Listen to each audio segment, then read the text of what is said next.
Hi, Gary Port for NY Divorce Facts here with Matcha, Kosho, and Yuzu.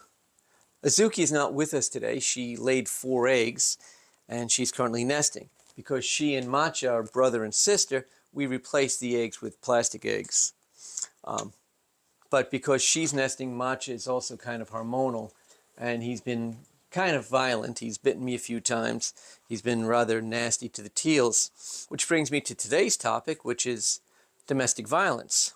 When there's instances of domestic violence, you can get an order of protection, also known as a restraining order.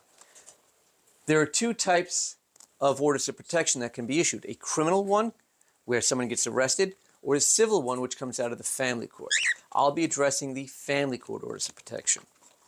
In family court, the judge can issue what is called a stay away or a full order of protection, which means just that: stay away. Do not contact, do not see, do not go near. The court can also issue what is called a limited order of protection, also known as a refrain from or do not harass.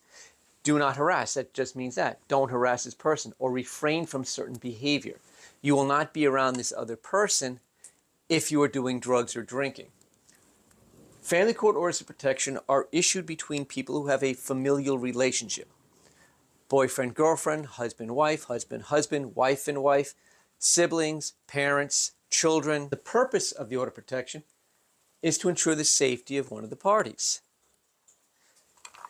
To get an order of protection, you go down to the family court and you file a petition. The petition has to allege that the person that you're getting the order of protection against engaged in an assault, hitting, harassment, cyber stalking, revenge porn, even calling the police in what is called swatting is harassment.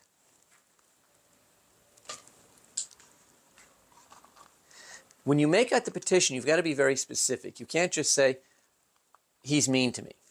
You have to say, on June 3rd, 2023, my husband came into the room, called me a bitch, and hit me upside the head. You have to be specific. If you're not specific, the court may not order the order of protection. Also, if the events are not serious enough, the court may not issue a stay-away order of protection. They just may issue a do not harass order of protection.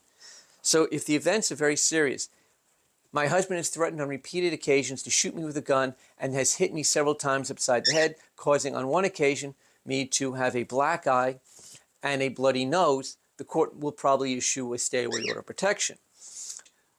My husband came into the room and he called me a bitch several times and walked out, and every time I see him, he yells at me. The court may not issue a full order of protection, just may issue a do not harass. You have to be specific and not be afraid to set forth all the details. Now, if your safety is compromised, if you feel that you are actually in physical danger, call 911. If your spouse comes at you with a gun, you call 911. If they come at you with a knife, you call 911. If you have any question as to whether or not you should go criminal or civil, or whether or not you even have enough for an order of protection, I would suggest consulting with a family law attorney. We do offer free consultations at Port and Sava. The phone number is right above me. You can call and we can discuss whether or not your case warrants criminal order of protection, a civil order of protection, or whether or not an order of protection is even going to fly with the judge or not. Remember, at Port and Sava, we help you get on with the rest of your life.